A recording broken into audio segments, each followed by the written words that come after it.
અડધા સુરેન્દ્રનગર વાળા, અડધા જયસિંહપુરા વાળા.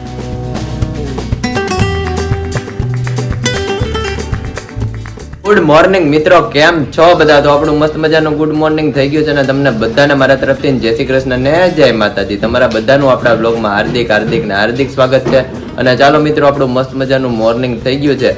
અને આ મિત્રો, આપણે સવારમાં મહેમાન ક્યારે વૈયા ગયા કઈ ખબર જ ન પડી. હું તો સૂતો તો સવારે વહેલા વૈયા ગયા હશે. તો ચાલો આપણે બાબુને પૂછીએ કે મહેમાન કહ્યા વગર ના આપણને વૈયા ગયા. તો good morning Babu. Good morning. જય શ્રી કૃષ્ણ, જય માતાજી. જય માતાજી. અને આજે આપણે સવારમાં મહેમાન વૈયા ગયા, વહેલા વૈયા ગયા લાગે છે મને. મહેમાન ને 7 વાગ્યાની બસ હતી. તે મહેમાન અડધા મહેમાન ગયા. આજકાલ તો 3 સેટ ના મહેમાન ભેગા થયા હતા. અડધા કોડીનાર વાળા, અડધા સુરેન્દ્રનગર વાળા, અડધા જયસિંહપુરા વાળા. હા, જયસિંહપુરા વાળા આપડા. એટલે સવારે બધા 5 વાગ્યા ઉઠ્યા. કોક 7 વાગ્યા વી ગયું, કોક 7:30 વી ગયું ને હવે એક બાકી છે મહેમાન. ઈ આગળ જો 11:15 જાય છે. એટલે આજે વેલા રસોઈ માંડી દીધી એમ ને. કે આપણે મંત્રોભાઈ જાય છે ને તમે જમીન જા. વરસાદ પાણી નું શું છે, ક્યાંય ઓળખ્યો હોય ને મળ્યું ન મળ્યું. હા, ન મળ્યું એટલે એવું છે. ને આપણે જમવાનું શું બનાવવાનો છો આજે? ભાત શાક જો બધું થઈ ગયું. રેડી થઈ ગયું એમ ને. હા, હું જો આ રોટલી બનાવું છું એટલે ઓલો ભાઈ બેસી જાય જમવા. હા, અને રીતિબેન ને હું કાલે પૂછતો તો, મેં કીધું તમે રોકાવાનું છે તો કે આ 15 દિવસ રોકાવાનું છે. ના સવારે તો વૈયા ગયા, ખબર ન પડી એમ છે. તો ઈ જ કહેતા હતા કે કાલે કે અમે અહીંયા એક રાત હાટુ થી સ્પેશિયલ રોકાવા હાટુ થી આવ્યા ને હર્ષભાઈ કે ક્યાં હાંજે વયો ગયો આટો મારો. ઓકે, તો ચાલો આપણે રસોઈ બનાવી નાખો ને પછી મંત્રભાઈ મૂકી આવું. અને મિત્રો, અહીંયા આપણે ધીમે ધીમે વરસાદ આવે છે અને મસ્ત મજાના બધા વૃક્ષ પણ થઈ ગયા છે. અને આપણે આ વેલ આપણે તમને 2-3 દિવસ પહેલા દેખાડી હતી ને અત્યારે તમે જોઈ શકો છો કે આપણે કેવી મોટી થઈ ગઈ છે ને પાન બાન ને બહુ મસ્ત રીતના આમ એકદમ ચમકે છે. મસ્ત વેલ થઈ ગઈ છે. અને અહીંયા આપણે બધા વૃક્ષ પણ. તો આ લીંબુડી તમે જોઈ શકો છો, આપણે બહુ જ લીંબુ આવ્યા છે.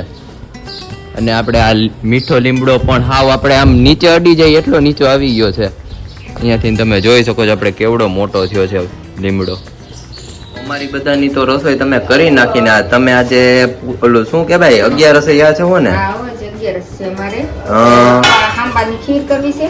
હાંબો કીધો તમે એટલે ખીર બનાવી નાખો.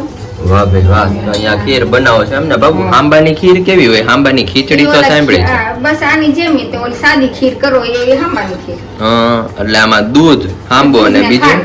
ઓકે, દૂધ, હાંબો ને ખાંડ એમ ને. અને અહીંયા આપણે આ સ્પેશિયલ બાબુએ ફરાળી થેપલા કરી નાખ્યા. તેનો લોટ જ અલગ આવે ને આખો. ઓકે. અને અહીંયા આપણું મસ્ત મજાનું જમવાનું રેડી થઈ ગયું છે. દૂધી બટેકાનું શાક, દાળ ભાત અને રોટલી. તો ગુડ આફ્ટરનૂન મિત્રો, કેમ છો બધા? તો આપણું મસ્ત મજાનું ગુડ આફ્ટરનૂન થઈ ગયું છે. આફ્ટરનૂનમાં હું બા બે જ ઘરે છીએ અને આપણે ઝીણો વરસાદ પણ શરૂ થઈ ગયો છે. અને ચાલો આપણે મહેમાન વૈયા ગયા છે એ બાને પૂછીએ અને પાયલબેનના લગ્નની વાતો પણ શેર કરીએ. કારણ કે આપણે કાલનો વ્લોગ મૂક્યો તો એમાં બધાને પાયલબેનના લગ્ન બહુ યાદ આવ્યા હતા. કારણ કે આપણે શોપિંગ બધી મહેમાન સાથે કરી હતી તે. તો ચાલો આપણે બાને મળીએ અને બધું પૂછો. બા મજા છે બાપા. તો વાંધો નહીં. આપણે ગુડ આફ્ટરનૂન થઈ ગયું છે ને ઘરે તો કોઈ છે નહીં? નહીં, બાપુ ગામમાં ગયા. હા, હું તું બેસે બાપુજી કામે ગયા. દાદાને મૂકી આવ્યો ને આપણે મહેમાન તો સવારે વૈયા ગયા. હા, બધા વૈયા ગયા સવારે. હા, રીતિબેન તો બા મને કહેતા હતા કે હું મામા ને રોકાવા આવીશ તે 15 દિવસ રોકાવાની છું. ના, ઈ કોડીનાર રોકા. હા, કોડીનાર ગયા છે એમ ને? મમ્મી બે. હા, પાયલ ને 11 હતા. બેને વેલી વહી. ઠીક, એવું છે એમ ને? અને મંત્ર જો બપોરે. હા, મંત્રભાઈ બપોરે ગયા, હું જ મૂકવા ગયો તો. હા.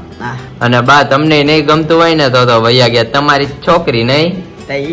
દીકરી ને બાપા. હા, દીકરી. આપણે પાયલબેન ના લગ્ન માં કેવી મજા કરી આપણે વાત કરી. હા, કાલે આપણે બા બધી ખરીદી કરી, આપણે વ્લોગ માં મૂકી. બધી યુટ્યુબ ફેમિલી પણ કોમેન્ટ કરીને કહેતા હતા કે અમને પાયલબેન ના લગ્ન સાંભળી ગયા અને આપણે લગ્ન માં એવી મજા કરી હતી. નહીં કેવું સારું, બધું ગમવું એવું લીધું. પાયલ ને ગમવું એવું, પાયલે બધું લીધું. હા, બહુ મસ્ત કાલે બધી ખરીદી કરી. પાયલ બેને જરાય મોડી વસ્તુ લીધી નથી. હા, પણ આપણે બા લગ્ન માં કેવી મજા આવી. અગાઉ બધા આપણે આપણું ફેમિલી બધું કેટલા 10 દિવસ અગાઉ આવી. હતું સાંજ સવાર બપોર. હા, સવાર બપોર. હા તો અને આપણે તો વાડી રાખી હતી. વાડી રાખી પણ ઘેરે કેટલા 15 દી હા. બેનું દીકરીનું ભાણિયા ભાણેક્યો હા તો એવું છે એમને બા આપણે બહુ બધા મહેમાન આવ્યા હતા અને બહુ મજા કરી આપણે લગ્નમાં.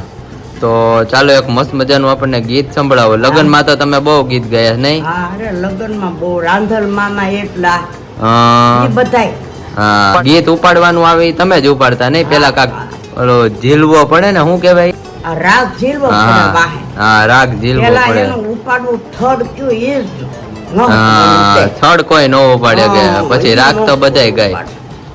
તો ચાલો આપણે એક મસ્ત મજાનું ગીત ગાવ. કાનુડો કાળજાની કોરસે બેની મારો કાનુડો કાળજાની કોરસે એ લીલી ટોપીને માથે મોરસે બેની મારો કાનુડો કાળજાની કોરસે વનમાં કાનુડો દાપણ મગાવે વનમાં દાપણ જોડશે બેની મારો કાનુડો કાળજાની કોરસે કાનુડો કાળજાની કોરસે બેની મારો કાનુડો કાળજાની કોરસે હે લીલી ટોપીને માથે મોરસે બેની મારો કાનુડો કાળજાની કોરસે વનમાં કાનુડો નાવણ મગાવે વનમાં કાનુડો નાવણ મગાવે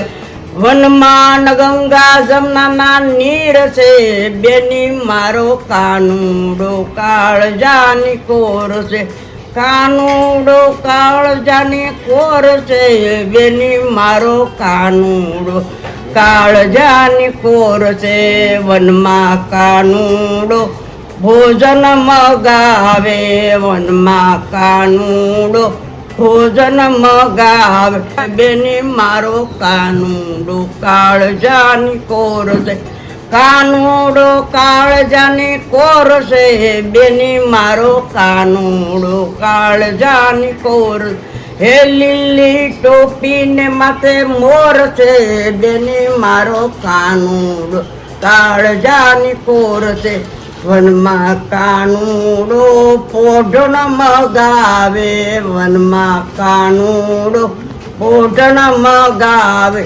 વનમાં હિંડોળાની જોડ છે બેની મારો કાનુડો કાળજાની કોર છે કાનુડો કાળજાની કોર છે બેની મારો કાનુડો કાળજાની કોર છે લીલી ટોપીને માથે મોર છે બેની મારો કાનુડો કાળજાની કોર છે. વાહ બા વાહ, બહુ મસ્ત મજાનું ગીત ગાયું ને મજા આવી ગઈ. આપણે કાનુડો વનમાં પોટણ પોટણ એટલે શું થાય? તમે ગયા હતા ને પોટણ કાનુડો મગાવે. પલંગ પોઠણ એટલે હા એટલે પોટણ કે એને એમ ને? હિંડોળા ખાય પોઠણ. હા વાહ વાહ ભાઈ વાહ, બહુ મજા આવી ગઈ હો બા. અને આપણે ફરી પાછા આવી ગયા છીએ કિચનમાં બાપુ પાસે. તો શું કેવું બાપુ? બસ આ રસોઈ બને. બાપુ મેં જોયું તમે ગલકા પછી ઓળાના રીંગણા તો બાપુ બહુ મસ્ત છે. હા ઓળાના રીંગણા લાવી, હા. ભીંડો લાવી, ગુવાર લાવી, દૂધી લાવી. વાહ ભાઈ વાહ, અત્યારે આપણે તાજું જ શાક બનાવતા લાગો. ગલકાનું શાક બહુ ભાવે તો જો નકરું ગલકાનું શાક કર્યું હા. અને ખીચડી કરી. વાહ ભાઈ વાહ. ને આપણે બાપુ તમને ખબર ને પાયલબેન ના લગ્ન માંથી આપણે રાજુલા થી કેટલું બધું શાક બા ને લઈને આવ્યા હતા. તઈ તો બહુ જાજુ શાક લઈ આવ્યા હતા. તે મહેમાની જાજા હતા ને હા બહુ. બાજી. આ 35 જણા હતા ટકેન ટકે. હા 35 જણા ટકે ને અગાઉ તો 10 દી તો અગાઉ 15 જણા. તો શાકભાજી તો તઈ સસ્તું હતું તો સારું થયું. અત્યારે શાકભાજી બધું 40 નો 250 છે. હા 40 નો 250 છે. કોઈ પૈસા દેતા છતાંય કઈ શાક તો ગામમાં કાંઈ નથી આવતું. પણ ત્યારે આપણે કેટલા જણા હતા? બા મને ઈ જ કહેતા હતા આપણે 15 જણા ને છેલ્લે તો આપણે 35 જણા થઈ ગયા હતા. તો બહુ જાજા મહેમાન જમાડ્યા. હા અને આપણે પંગતમાં તો ફળિયામાં જ પંગત પાડવી પડે. પંગત પાડતા હતા. હા 3 પંગત પાડતા હતા. હા તે હવે જો રોટલી કરી નાખું ને બાપુજીને લાગી છે આજે ભૂખ. હા. કાઢોડાની. વાહ ભાઈ વાહ. તો આગળ ઘાય ઘામણા રસોઈ કરી નાખું ને પછી બેહી જાય જમવા. ભાઈ ગયો છે બારો. હા. આપણે છે ને મારે છે આજે 11 છે. તમારે ત્રણેયને જમવું છે. તમે બેહી જાઓ. હા અને બાપુ આપણે ફઈ ને ઈ બધે આવે તો આમ દીદીબેન મંત્રભાઈ એ બધા આવ્યા તા, આમ ઘર હેરું ભર્યું થઈ જાય, વહી જાય એટલે ખાલી લાગે નહીં? ખાલી થઈ જાય. ઓલા મહેમાનો હોય બોલ બોલ કર્યા કરે બધાય. હા વાતું ચીતું કર્યા કરે એવું બધું છે. અને અહીંયા બાબુએ આપણું મસ્ત મજાનું શાક. હળદર મીઠામાં ચડી ગયું છે. હા આમાં કઈ પાણી હળદર નાખવાનું ન હોય. નહીં તુરિયામાં ન હોય પાણી, ને ગલકામાં સેજે પાણી ન હોય. ગલકાનું છે. હમ. તુરિયા ને ગલકા હરખા આવે નહીં? આ બે સ્વાદ બેયનો હરખો જ હોય. હા ખાલી નામ અલગ અલગ. આમ, એટલે જો આમાં વગર પાણી આગળ ચડી જાય. તાજા ઓકે. છે ને એટલે. હા અને તાજા ને કુણા હોય ને પાછા, હા તેમાં પાણી તો સેજે નથી. એના ને એના પાણી જ ચડી જાય એમ ને? એનું પાણી ધીમે ધીમે ચડી જાય. તો આપણે એમાં મસાલો શું શું કર્યો છે? બસ હળદર મરચું મીઠું ધાણા જીરું. ઓકે. અને આવું આવું બાબુ વાતાવરણ આવું હોય ને આવું બધું ખાવાની બહુ મજા આવે. ભજીયા છે. હવે આમાં ડુંગળી જ સુધારી દેવાની દાદાને. હા એટલે જમાવટ નહીં? એટલે જમાવટ. ઓકે તો ચાલો જમવાનું રેડી કરી દો ને હું દાદાને તેડતો આવું. હા